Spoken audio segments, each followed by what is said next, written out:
እኔም ደግሞ ዛሬ የጌታን ቃል ከእናንተ ጋር እንድከፋፈል እድሉን የሰጠኝን እግዚአብሔርን እጅግ አድርጌ አመሰግነዋለሁ። ዛሬ እንድንከፋፈለው ያሰብኩት የእግዚአብሔርን ቃል ርዕስ ሰጥቼዋለሁ። የሚመካ በጌታ ይመካ በሚል ርዕስ ነው የምንነጋገረው ዛሬ። የሚመካ በጌታ ይመካ። ለምትጽፉ ጎበዝ ለሆናችሁ የሚመካ በጌታ ይመካ የሚል ርዕስ ትጽፋላችሁ። ዛሬ ጌታ ቢረዳን እውነተኛ የሆነ አገልግሎት የሚለካው እግዚአብሔር ለሰጠው እግዚአብሔር ለመደበው ጥሪ ታማኝ በመሆን እንጂ በእግዚአብሔር ላይ በመመካት እንጂ ራስን ከሌላ አገልጋይ ጋር ራስን ከራስ ጋር በማወዳደር ራስን ከፍ ከፍ በማድረግ በራስ መመካት አይደለም የሚለውን ሐሳብ ባጭሩ እንመለከታለን። እስኪ ሁለተኛ ቆሮንቶስ ምዕራፍ 10 ከቁጥር 12 እስከ 18 ያለውን በማንበብ እንጀምር። ሁለተኛ ቆሮንቶስ የዛሬው ምንባባችን ነው። ሁለተኛ ቆሮንቶስ ምዕራፍ 10 ከ12 እስከ 18 እንደዚህ ይነበባል። በጌታ በኢየሱስ ክርስቶስ ስም አነበዋለሁ። ራሳቸውን ከሚያመሰግኑ ከአንዳንዶች ጋር ራሳችንን ልንቆጥር ወይም ራሳችንን ልናስተያይ አንደፍርምና፣ ነገር ግን እነርሱ ራሳቸውን ከራሳቸው ጋር ሲያመዛዝኑ ራሳቸውን ከራሳቸው ጋር ሲያስተያዩ አያስተውሉም። እኛ ግን እግዚአብሔር እንደወሰነልን እስከናንተ እንኳን እንደሚደርስ እንደ ክፍላችን ልክ እንጂ ያለ ልክ አንመካም። ወደ እናንተ የማንደርስ አድርገን ከመጠን አናልፍም። የክርስቶስን ወንጌል በመስበክ ስለ እናንተ እንኳን ደርሰናል። በሌሎች ድካም ያለ ልክ አንመካም። ነገር ግን እምነታችሁ ሲያድግ ከእናንተ ወዲያ ባለው አገር እስክንሰብክ ስራችንን እየጨመርን በክፍላችን በእናንተ ዘንድ እንድንከብር ተስፋ እናደርጋለን። በሌላው ክፍል ስለተዘጋጀው ነገር አንመካም ይልና ከቁጥር 17 እስከ 18 የሚመካ ግን በጌታ ይመካ። እግዚአብሔር የሚያመሰግነው እንጂ ራሱን የሚያመሰግን እርሱ ተፈትኖ የሚወጣ አይደለም ይላል። በአዲሱ መደበኛ ትርጉም ላንብበው። እንደዚህ ይላል ከቁጥር 12 ጀምሮ፣ ራሳቸውን ከሚያመሰግኑ ሰዎች ጋራ ራሳችንን ልንመድብ ወይም ልናነጻጽር አንደፍርም። እነርሱ ራሳቸውን በራሳቸው ሲመዝኑና ራሳቸውንም ከራሳቸው ጋር ሲያነጻጽሩ አስተዋዮች አይደሉም። እኛ ግን ከመጠን በላይ አንመካም። የምንመካው ይላል ጳውሎስ፣ የምንመካው እግዚአብሔር በመደበልንና እስከ እናንተም እንኳን በሚደርሰው የአገልግሎታችን ወሰን ነው። የክርስቶስን ወንጌል ይዘን ወደ እናንተ በመጣን ጊዜ ከተመደበልን የአገልግሎት ወሰን አላለፍንም። ደግሞም ሌሎች በደከሙበት ስራ ከመጠን በላይ በመመካት ከተመደበልን ወሰን አናልፍም።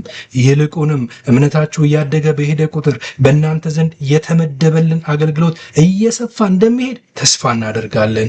ስለዚህ በሌላው ሰው ክልል አስቀድሞ በተሰራ ስራ ሳንመካ ከእናንተ ወዲያ ባለው አገር ወንጌልን መስበክ እንችላለን። ነገር ግን የሚመካ በጌታ ይመካ፣ ምክንያቱም ጌታ ራሱ የሚያመሰግነው እንጂ ራሱን በራሱ የሚያመሰግን ተቀባይነት አይኖረውም ይላል። ስለ እግዚአብሔር ቃል የእግዚአብሔር ስም የተባረከ ይሁን።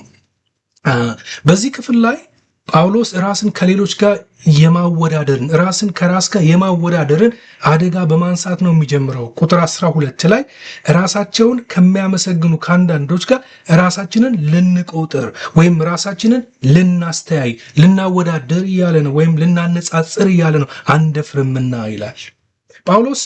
ይህንን መልእክት የጻፈው ታላላቅ ነን የሚሉ ራሳቸውን ሐዋርያንን ብለው የሰየሙ አንዳንድ ሰዎች ምን ይሏቸዋል? ሱፐር አፖስትል ይሏቸዋል። ሱፐር አፖስትል በሚባሉ አገልጋይነት በሚሉ ተጽዕኖ ስር ለነበረች ለቆሮንቶስ ቤተክርስቲያን የጻፈው መልእክት ነው። እነዚህ ሐዋርያንን የሚሉ የውሸት አስተማሪዎች ናቸው። ትኩረታቸው ደግሞ የሰው ብቃት ላይ ነበረ። የአገልጋይን ብቃት የሚለኩት ምናልባት በአንደበተ ርቱዕነቱ ወይም ደግሞ አፈጮሌ በመሆኑ ንግግር በመቻሉ ምናልባት ልታይ በማለቱ በቃ ሰዋዊ በሆነ ጥንካሬ ላይ ነበረ። እነሱ ስኬትን የሚለኩት በታዋቂነት ነው ወይም በመልክ ነው ወይም በሀብት ነው ወይም ውጫዊ በሆነ ነገር ነው። ጳውሎስ ግን እንደዚህ ይላል፣ ኖ አገልግሎት በዚህ አይለካም። አገልግሎት የሚለካው ለእግዚአብሔር ጥሪ እግዚአብሔር ወስኖ ሰፍሮ መድቦ በተመደበልን የሚለውን ቃል ደጋግሞ ይጠቀማል። ወሰን የሚለውን ቃል ደጋግሞ ይጠቀማል። እግዚአብሔር ወስኖ ሰፍሮ መድቦ ለሰጠው አገልግሎት ታማኝ በመሆን ነው ይለናል። ቁጥር 13 ላይ እንደዛ ነው የሚለው፣ እኛ ግን ከመጠን በላይ አንመካም፣ የምንመካው እግዚአብሔር በመደበልንና እስከናንተም እንኳን በሚደርሰው የአገልግሎታችን ወሰን ነው ይላል። ምን እያለ ነው ወገኖቼ? አገልግሎት ወሰን አለው፣ አገልግሎት መደብ አለው እያለን ነው። አንዳንዴ ሳስበው ወገኖቼ የቆሮንቶስ ቤተክርስቲያን የእኛን ዘመን ቤተክርስቲያን ትመስላለች በተወሰነ መልኩ። በዚህ የማህበራዊ ሚዲያ ዘመን ቤተክርስቲያን ወይም አብያተ ክርስቲያናት ገጽታ ግንባታ ላይ በተወጠሩበት በዚህ ዘመን አንዳንዴ ራሳችንን ከሌሎች አጥቢያዎች ጋር በማወዳደር ፈተና ውስጥ መግባት በጣም ቀላል ነው ወገኖቼ። እኔ አልደብቃችሁም፣ አንዳንዴ በተለያየ መልኩ ምን አለ የኛ ቤተክርስቲያን እንደዚህ በሆነች እንደዚያ በሆነች የምልባቸው ብዙ ጊዜያቶች አሉ። አንዳንዶቻችሁ መታችሁ እንደው እዚያ ቤተክርስቲያን የሚሰራው እንዲያ ነው፣ እንደው እኛም ቤተክርስቲያን እንዲህ ቢሆን ብላችሁ ሐሳብ የምትሰጡባቸው ብዙ አጋጣሚዎች አሉ። በውስጣችሁ ካለው መንፈሳዊ ቅናት የተነሳ ስህተት ነው እያልኩኝ አይደለም። አሁንም የሚሰማችሁን ነገር ከመናገር አትቆጠቡ፣ ልባችሁን ስለምናውቅ በራሱ ይሄ ምንም ችግር የለውም። ጳውሎስ ግን እያለ ያለው ምንድነው? በውድድር መንፈስ ሲሆን ግን ችግር አለው። እውነተኛ የቃሉ አገልጋዮች በዘመኑ ከተነሱ አፈጮሌዎች ነገር ግን የነጠረውን ቃል ከማያስተምሩ ጋር አንዳንዴ ራሳቸውን ያወዳደሩና ፈተና ውስጥ ይገባሉ። አንዳንዴ እውነተኛ የሆኑ አገልጋዮች የጠለቀውን ትምህርት እያስተማሩ መጽሐፍ ቅዱስን እያስተማሩ አገልግሎታቸው አድማሱን አላሰፋ ይላል። እነዛ ደግሞ ሩቅ ያሉት አንድም እንኳን ጥቅስ ሳይጠቅሱ የሚፈላሰፉ ሐሰተኛ አስተማሪዎች አዳራሻቸው ሲሞላ ይታያል። ይሄኔ ወገኖቼ አገልጋዮች ፈተና ውስጥ ይገባሉ። ለእውነተኛ አገልጋዮች ፈተና ይሆናል። አንዳንድ አገልጋዮች ስኬትን የሚለኩት በቤተ ክርስቲያናቸው አባላት ብዛት ነው፣ በሚገለጥ የጸጋ ስጦታ ብዛት ነው፣ በሚገለጥ የአገልግሎት ብዛት ነው። ይሄ መጥፎ ነው እያልኩ አይደለም። ሞቲቭ ለእግዚአብሔር ክብር ለማምጣት ይሁን እንጂ ይሄ ምንም ችግር የለውም። ነገር ግን ወገኖቼ ለሰዎች ያልተገለጠ እግዚአብሔር ብቻ የሚያየው እግዚአብሔር ብቻ መድቦ የሰጠው መደብ አድርጎ የሰጠው እግዚአብሔር ብቻ ወሰን አድርጎ የሰጠው ብዙ አገልግሎት አለ። ጳውሎስ ይሄን ነው ሊያስታውሰን የፈለገው። ራስን ከሌሎች ማስተያየት ስህተት ነው የሚለን በአገልግሎት። ቁጥር 12 ያንን ነው የሚለው፣ ራሳቸውን ከሚያመሰግኑ ከአንዳንዶች ጋር ራሳችንን ልንቆጥር ወይም ራሳችንን ልናስተያይ አንደፍርም ይላል። አዲሱ መደበኛ ትርጉም ራሳቸውን ከሚያመሰግኑ ሰዎች ጋር ራሳችንን ልንመድብ ወይም ልናነጻጽር አንደፍርም ይላል። ወገኖቼ በሚታይ ነገር መመካት ስህተት ነው እያለን ነው። ራስን ማመስገን ስህተት ነው በአገልግሎት። በራስ መመካት ስህተት ነው። በሚታይ ነገር መመካት ስህተት ነው። እዚህ ጋር ጳውሎስ ለምን እንደዚህ አለ የሚለውን ነገር ማወቅ በጣም ጥሩ ነው። ትላንት ያነበብነው ክፍል አለ ከቁጥር 1 እስከ 10 ያለውን ነገር እስከ 11 ያለውን ነገር በይበልጥ ቁጥር 10 እና 11ን ስታነቡ 2 ቁጥር ወደ ኋላ ሄዳችሁ ስታነቡ መልሱን ታገኛላችሁ። ለምን እንደዚህ አለ ጳውሎስ? እንደዚህ ይላል ቁጥር 10 ላይ መልእክቶቹስ ከባድና ኃይለኛ ናቸው፣ ሰውነቱ ግን ሲታይ ደካማ ነው፣ ንግግሩም የተናቀ ነው ይላሉና። የሚያሙት ሰዎች ነበሩ ጳውሎስን። እግዚአብሔር ከሐሜት ይጠብቀን። የሚያሙት ሰዎች ነበሩ። ስለዚህ ቁጥር 11 ላይ ምን ይላቸዋል? እንዲህ የሚል ይህን ይቁጠረው፣ በሩቅ ሳለን በመልእክታችን በኩል በቃል እንዳለን በፊቱ ደግሞ ሳለን በስራ እንዲሆነን። ምን እያለ ነው? ቃላችንና ስራችን አንድ ነው እያለ ነው። ጳውሎስን የሚያሙት ሰዎች ነበሩ። የምልክላቸውን ደብዳቤ ሲያዩ ደብዳቤዎቹ በጣም ከባባድ ናቸው። በመሰረቱ በእኛ ዘመን እንኳን የተነሱ በጳውሎስ ጽሑፎች ላይ ጥናት የሰሩ ሰዎች የመልእክቱን ጥልቀት አይተው የስነ ጽሑፍ ምጥቀት አይተው ጳውሎስ በዚህ ዘመን ቢኖር ኖሮ 4 ወይም 5 PhD ያገኝ ነበር ይላሉ። በጣም ጽሑፎቹ በጣም ከባባድ ናቸው። መልእክቶቹ ከባባድ ናቸው። በአካል ሲያስተምራቸው ግን እዚህ የሚባል ሰው አልነበረም። ሰውነቱ የደላው ሰው ሰውነት አይደለም። ንግግሩ እኛ እንደምናስበው ኃይለኛ አይደለም። ስለዚህ በዘመኑ የተነሱት ሐሰተኛ አስተማሪዎች ምን ይላሉ? እዩት ይላሉ። እዩት ጳውሎስን፣ እዩት ይህንን ኮስማና፣ እንዴት የእሱን ትምህርት ትከተላላችሁ? እንዴት እሱን ትከተላላችሁ? እንደዚህ በማለት የተነሱ ሰዎች ነበሩ። እነዚህ ሐሰተኛ ሰዎች፣ ሐኬተኛ ሰዎች፣ እግዚአብሔር ኮልታፋ የሆኑ እንደ ሙሴ ያሉትን ሰዎች አስነስቶ ተአምር እንደሰራባቸው አያስተውሉም። ስለዚህ ጳውሎስ እንደዚህ ይላል፣ የሚያስፈልገው እግዚአብሔር ጎሽ ያለው አገልግሎት እንጂ የእግዚአብሔር አብሮነት እንጂ በሰው ጎሽ የተባለ አገልግሎት አይደለም።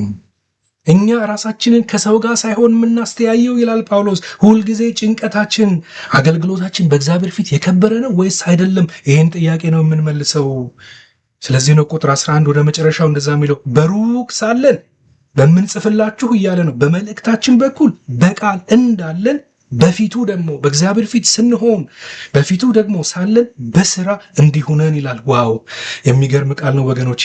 ቃላችንና ስራችን እስከገጠመ ድረስ የምንናገረውን እስከኖርን ድረስ ያስተማርነውን በስራ እስከገለጥን ድረስ የፈለገ ሰው የፈለገ ቢለን የሌላው ሰው አገልግሎት የፈለገ ቢሆን እኛ ራሳችንን ከሌሎች አናስተያይም እያለ ነው። ክብር ለጌታ ይሁን።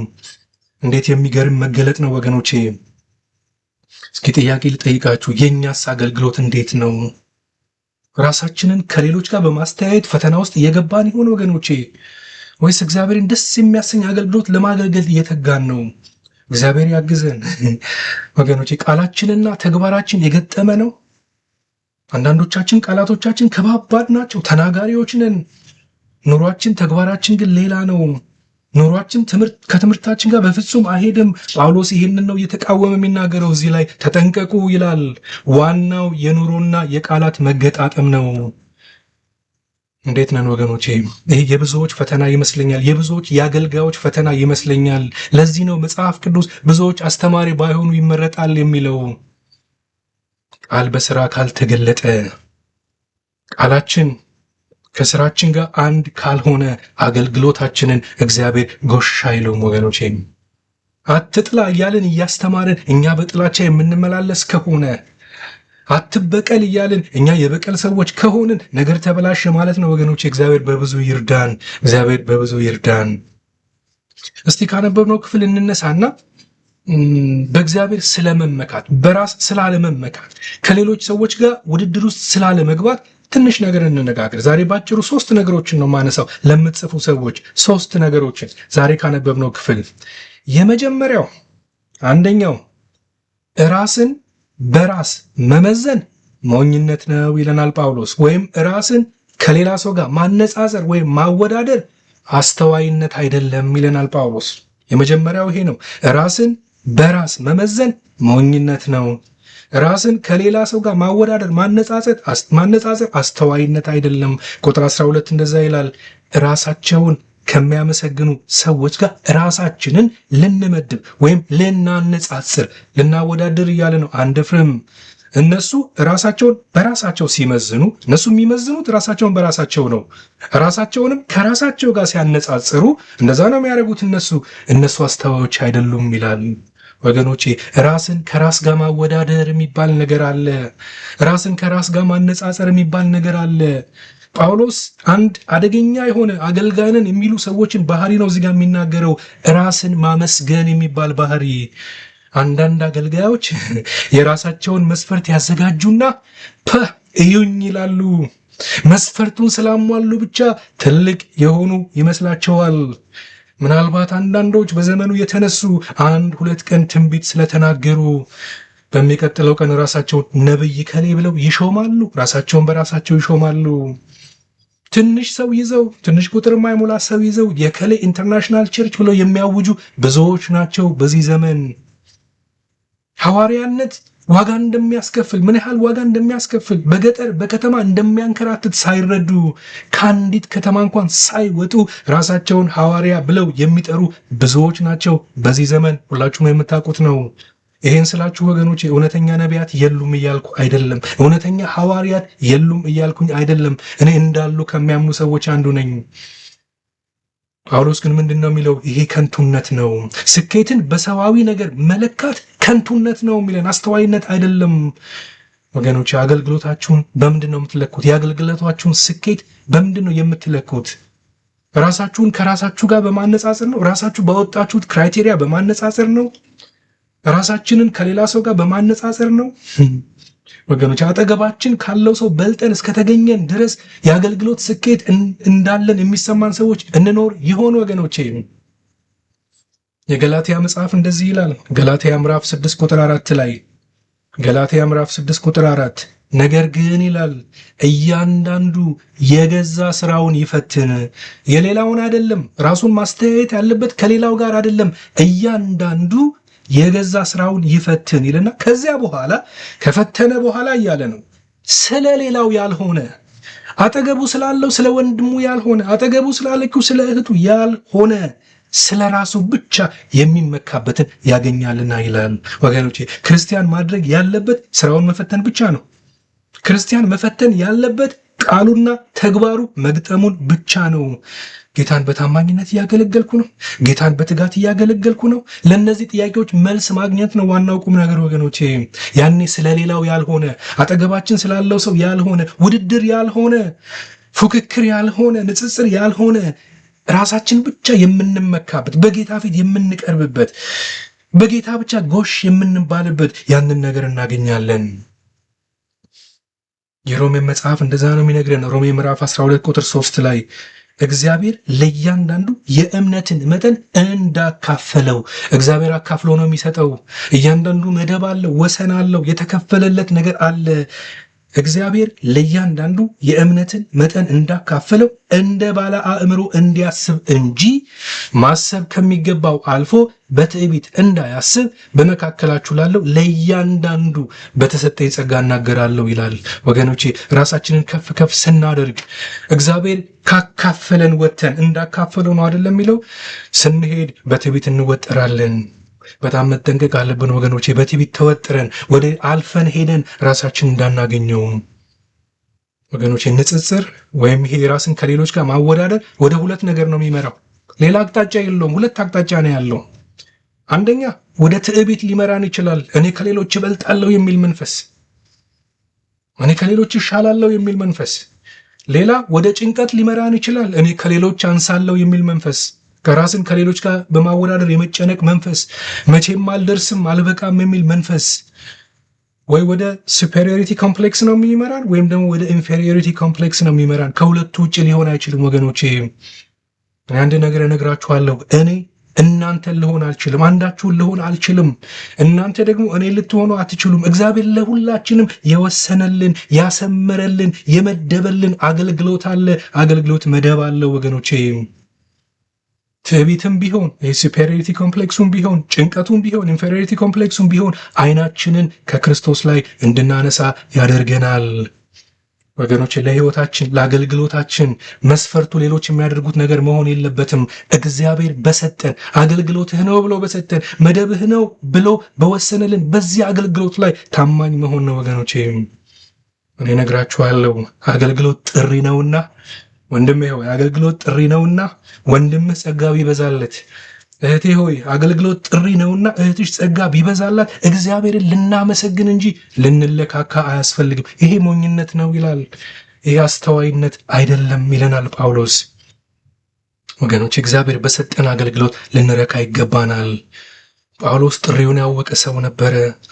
ማንነቱን ያወቀ ሰው ነበረ። ከሌሎች ሰዎች ጋር መፎካከር አላስፈልገውም። ፉክክር ያለ ማስተዋል ነው ይለናል። ፉክክር አያስፈልግም። ጥበብ የሚጀምረው እግዚአብሔር የተለያዩ የጸጋ ስጦታዎች እንዳሉት ለተለያየ ሰዎች የሚያካፍለው ሙሉ የሆነ እግዚአብሔር የሚያካፍለው የተለያየ ጸጋ አለ ብሎ መቀበል ነው። እኔ ወንድሜ ልሆን አልችልም፣ እግዚአብሔር የሰጠኝ ሌላ ነው። ስለዚህ ራስን በራስ መመዘን ሞኝነት ነው ይለናል ጳውሎስ። ራስን ከሌላ ሰው ጋር ማመዛዘን፣ ማነጻጸር፣ ማወዳደር አስተዋይነት አይደለም ነው የሚለን ጳውሎስ። የአገልግሎታችን ስኬት መመዘኛው ምንድን ነው ወገኖቼ? ምናልባት በትዕቢት ውስጥ ያለን ሰዎች እንሆን ይሆን? ምናልባት በጭንቀት ውስጥ የራስን በማሳነስ እኔ አልበቃም እኔ ብቁ አይደለሁም በሚል መንፈስ ውስጥ ያለን ሰዎች እንኖር ይሆን ወገኖቼ? በእነዚህ አይነት ችግር ውስጥ ያለን ሰዎች ብንኖር ዛሬ የመፈታት ቀን ይሆናል በጌታ በኢየሱስ ስም። ዛሬ ዓይን ከሰው ላይ ይነሳል። እግዚአብሔርን ብቻ እያየን እግዚአብሔርን በክብሩ እያየን እናገለግለዋለን። በሰጠን ቦታ እናገለግለዋለን። በወሰነልን አገልግሎት በወሰነልን ጸጋ በዚያ ቦታ እናገለግለዋለን። ክብር ሁሉ ለእግዚአብሔር ለአምላካችን ይሁን። ይሄ መጀመሪያው ነው። ከዚህ ክፍል የምንማረው ራስን በራስ መመዘን ሞኝነት ነው፣ አስተዋይነት አይደለም። ራስን ከሌላ ሰው ጋር ማነጻጸር፣ ማወዳደር፣ ፉክክር ጥሩ አይደለም፣ አስተዋይነት አይደለም ነው የሚለን። ሁለተኛ ጳውሎስ ሊነግረን የፈለገው ነገር በጣም ኢምፖርታንት የሆነ ነገር እግዚአብሔር በሰጠን አገልግሎት ላይ እንቁም፣ ወይም እግዚአብሔር በሰጠን ጸጋ ላይ በወሰነልን በመደበልን ላይ እንቁም። ምን እያልክ ነው ካላችሁኝ ከቁጥር 3 እስከ 16 ያለውን እናንብብ።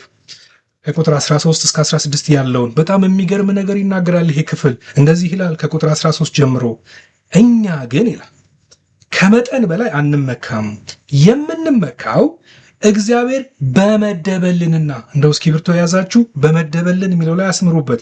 በመደበልንና እስከናንተም እንኳን በሚደርሰው የአገልግሎታችን ወሰን ነው። የክርስቶስን ወንጌል ይዘን ወደ እናንተ በመጣን ጊዜ ከተመደበልን፣ አሁንም አስምሩበት፣ ለሁለተኛ ጊዜ ከተመደበልን የአገልግሎት ወሰን አላለፍንም። ወሰን የሚለውንም ቃል ለሁለተኛ ጊዜ ይጠቀማል።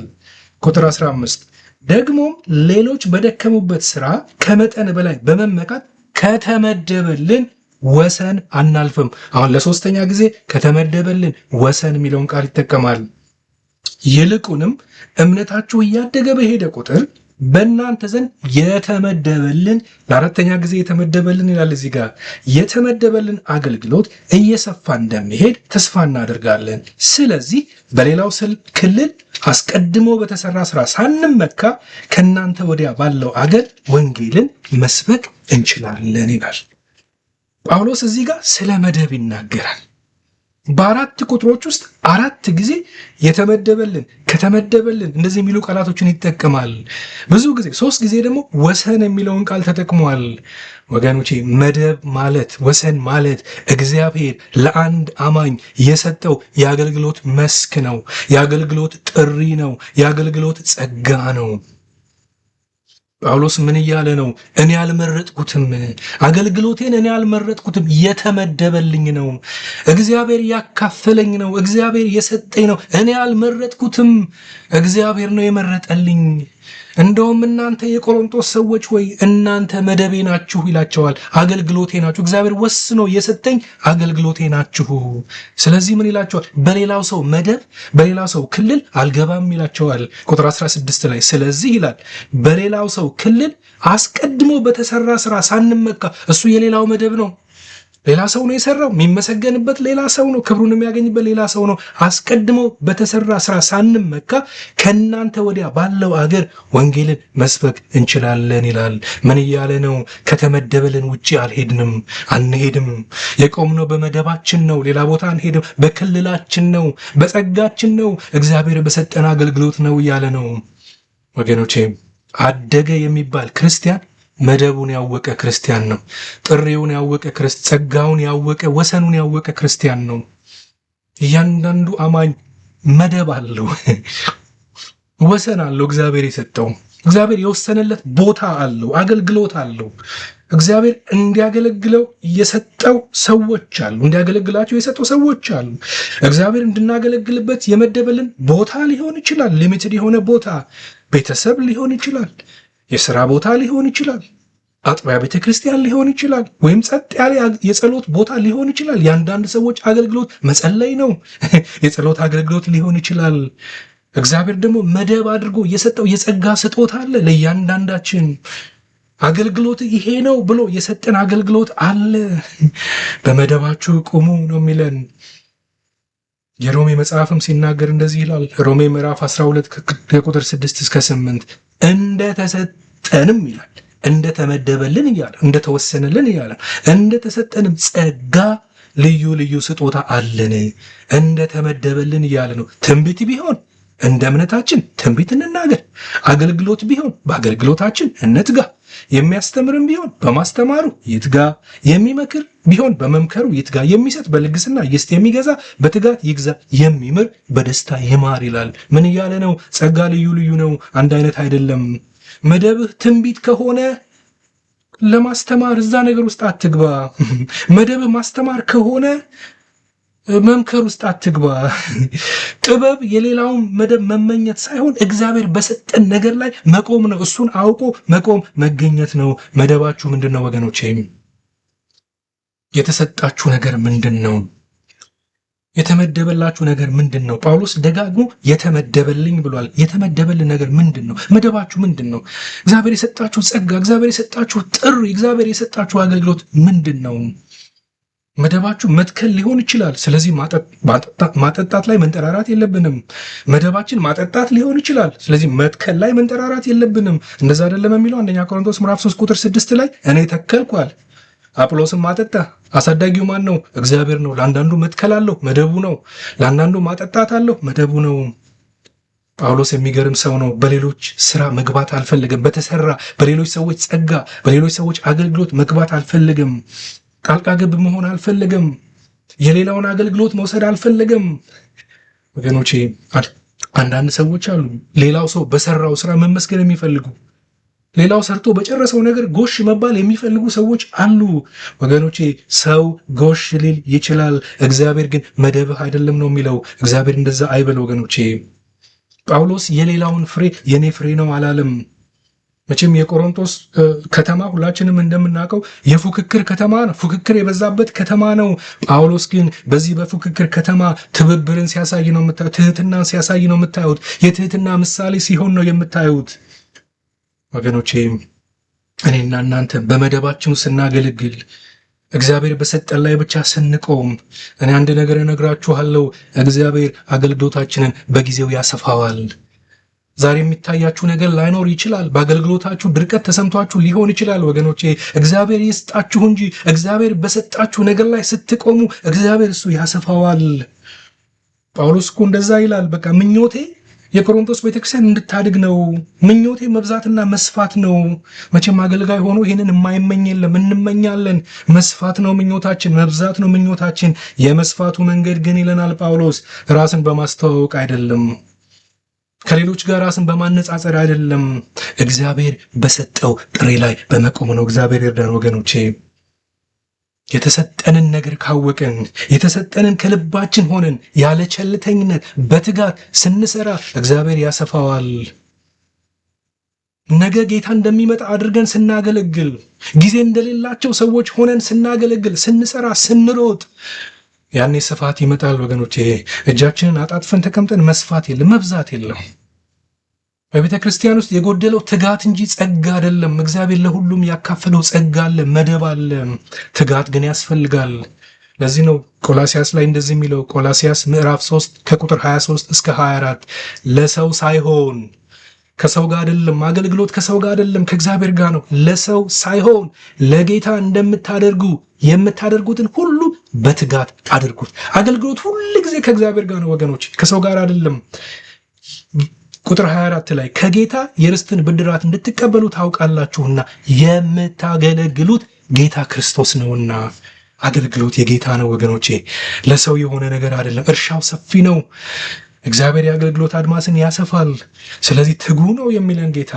ከወንድማችሁ ፈቀቅ በሉ ነው የሚለን ጌታ። ፈቀቅ ብላችሁ የራሳችሁ መደብ ላይ፣ እግዚአብሔር የሰጣችሁ መደብ ላይ ድንኳናችሁን ትከሉ ነው የሚለን ጌታ። በዚያ ላይ ትጉ ነው የሚለን ጌታ። ወንድማችሁን አታድክሙ፣ እህታችሁን አታድክሙ። እግዚአብሔር ግዛታችሁን የሚያሰፋው በምኞት አይደለም፣ ሌላውን በማየት አይደለም፣ የሰውን በማየት በመመኘት አይደለም፣ በመታዘዝ ነው፣ በመትጋት ነው። በምኞት ሳይሆን በትጋት ነው የሚለን። በሌላው መደብ ላይ መግባት ሳይሆን የተመደበልንን አውቀን በመዘርጋት ነው። ክብር ለጌታ ይሁን። ይሄ ሁለተኛው ነጥብ ነው። እግዚአብሔር በሰጠን አገልግሎት ላይ እንቁም። እግዚአብሔር በሰጠን አገልግሎት ላይ፣ በሰጠን መደብ ላይ፣ ወሰን ላይ እንትጋ። ይሄ ሁለተኛው ሐሳቤ ነው። ሶስተኛውና የመጨረሻውን ብዬ ጨርሳለሁ።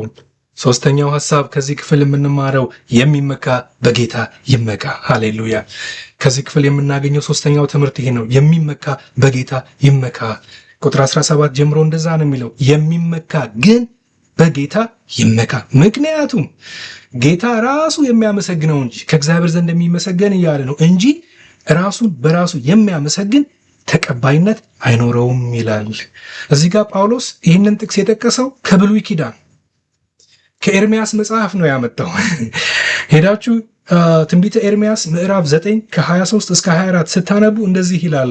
እግዚአብሔር እንዲህ ይላል፣ ጠቢብ በጥበቡ አይመካ፣ ኃያልም በኃይሉ አይመካ፣ ባለጠጋም በብልጥግናው አይመካ። ነገር ግን የሚመካው ምሕረትንና ፍርድን ጽድቅንም በምድር ላይ የማደርግ እኔ እግዚአብሔር መሆኔን በማወቁና በማስተዋሉ በዚህ ይመካ። ደስ የሚያሰኙኝ እነዚህ ናቸውና ይላል እግዚአብሔር። መመካት እግዚአብሔርን ደስ ያሰኘዋል ወገኖቼ። ይሄ በእግዚአብሔር መመካት የሚባለው ነገር ለጳውሎስ ትልቅ ነገር ነው። በመጀመሪያ መልእክቱም ነግሯቸዋል። አሁን ድጋሚ ነው የሚነግራቸው። ሄዳችሁ አንደኛ ቆሮንቶስ ምዕራፍ 1 ቁጥር 31 ስታነቡ ነግሯቸዋል። አስቀድሞ እንደዚህ አላቸው፣ ነገር ግን አለ የሚመካ በእግዚአብሔር ይመካ ተብሎ እንደተጻፈው በኤርምያስ እያለ ነው ይሆን ዘንድ ከእግዚአብሔር ዘንድ ጥበብና ጽድቅ ቅድስና ቤዛነትን በተደረገልን በክርስቶስ ኢየሱስ የሆናችሁ ከእርሱ ነው ይላል። ወገኖቼ በሰው መመካት፣ ባለን ነገር መመካት በእግዚአብሔር ፊት ክብርን ያሳጣል። እግዚአብሔርን ደስ አያሰኘውም። ደስ የሚያሰኘኝ አለ የሚመካ ነው በእኔ አለ እግዚአብሔር። መመካት በእግዚአብሔር መታወቅ ነው። ብቸኛ መመኪያ እግዚአብሔር ነው ወገኖቼ። እውነተኛ መመካት እሱ እንድናደርገው የሰጠንን የመደበልንን ማድረግ ነው። ከመዳናችን ጀምሮ የዳንኩት በሱ ነው፣ የማገለግለው በሱ ነው። መመካት ማለት ይሄ ነው። አንዳንዴ ሰዎች ወደ ተመደበልን አገልግሎት መጥተው ሲገፉ ወይም አገልግሎታችን አልሰፋ ሲል ሰዎች አንዳንዴ ሲገፉን ምንድነው ማለት ያለብን? ጽድቅንና ፍርድን የሚያደርግ እግዚአብሔር አለ፣ እኔ የምመካው በሱ ነው። ፈቀቅ ማለት አለብን ወገኖቼ። ፈቀቅ ማለትን መማር መቻል አለብን ብዬ አስባለሁ። እግዚአብሔር ያኔ ነገሮችን ያስተካክላል። ያኔ በርን ይከፍታል። እግዚአብሔር ያሰፋል።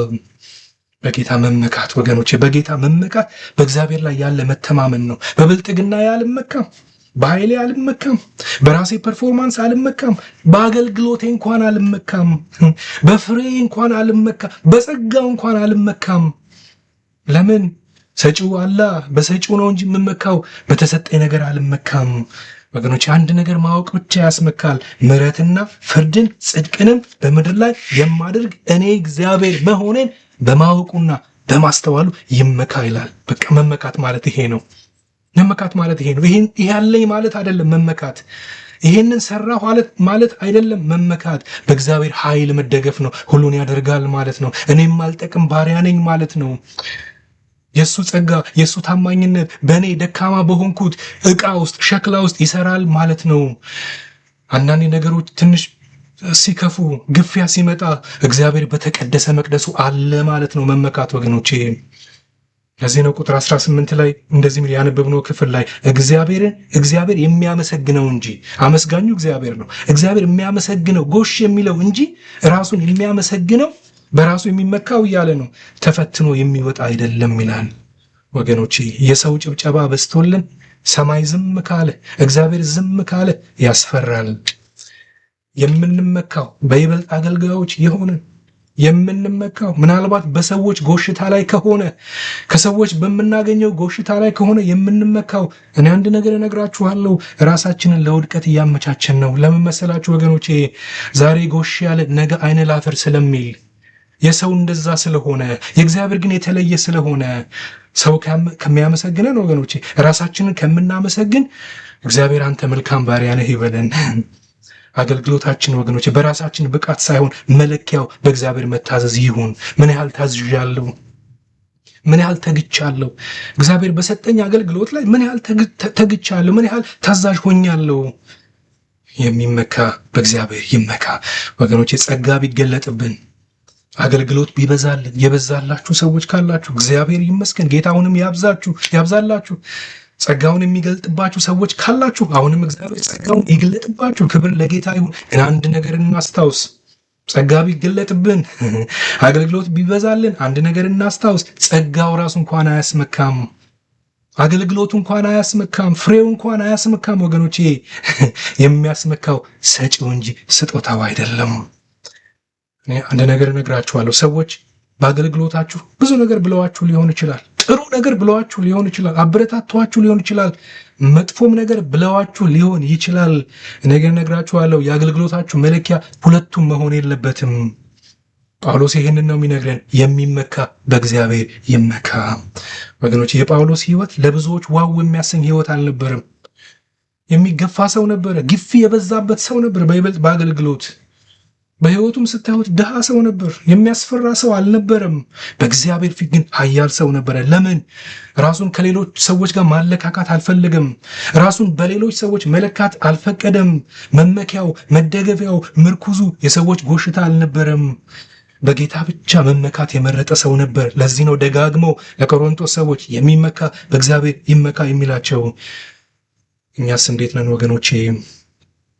ምናልባት በመካከላችን የፉክክር መንፈስ ቢኖር የፉክክርን መንፈስ እናስወግድና እግዚአብሔር በሰጠን መደብ፣ እግዚአብሔር በሰጠን ጸጋ፣ እግዚአብሔር በሰጠን ክልል ውስጥ በዛች ወሰን አድርጎ በሰጠን ውስጥ በታማኝነት በትጋት እናገልግል። ያኔ በመጨረሻው ቀን ፊቱ ስንቆም እግዚአብሔር አንተ በጎ መልካም ባሪያ ይለናል። ክብር ሁሉ ለጌታ ይሁን። እስኪ እንጸልያለን።